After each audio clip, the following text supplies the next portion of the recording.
O Tesouro Arqueolóxico do Grove xa está aberto ao público. A campaña para diagnosticar o estado e poñer en valor Adorvello alcanza a súa última semana, o que permite que a Xunta abra as portas do xacemento. Era unha campaña, dunha primeira fase cuxos obxectivos eran basicamente descubrir ese xacemento para ver o seu estado de conservación, diagnosticar ese estado de conservación e preparar un novo proxecto para o ano que ven, probablemente para xa intervir sobre os restos arqueolóxicos.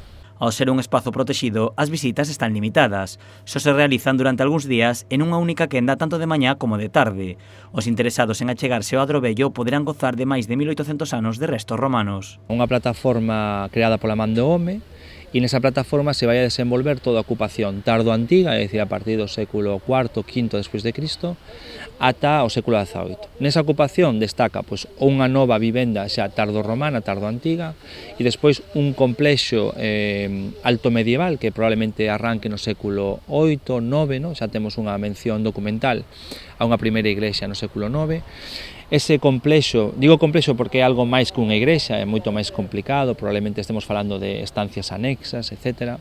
A todo lugar achegáronse interesados que queren coñecer os restos arqueolóxicos de Adorvello, pero tamén veciños que levan seguindo a historia do xacemento dende as súas primeiras excavacións. Pareceme unha iniciativa estupenda, haber descoberto isto e a ver si dunha vez por todas, digamos, se deixa como Dios manda. Ya hace más de 30 años que conozco esta excavación, lo vi desde el principio. Lo que es una verdadera pena es que estuvo abandonado, después en una época, al principio, entraba todo el mundo que venía a la playa, robaron cosas, se llevaron cosas, fue algo terrible. No que coinciden todos é o asombroso que supón poder contemplar un xacementos tan antigos. Sí, muy bonito, sí, muy bien, y recordar la antigüedad, muy bien. Pois impresionante, me parece unha cousa fora de serie, xa che digo, ben explicado pola nosa guía Begoña, e considero que vale a pena vir, que nadie o perda.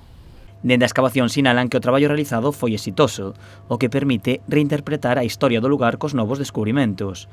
Na seguinte fase, os arqueólogos escavarán novas zonas para descubrir novos achados e tamén tomarán medidas para musealizar os restos.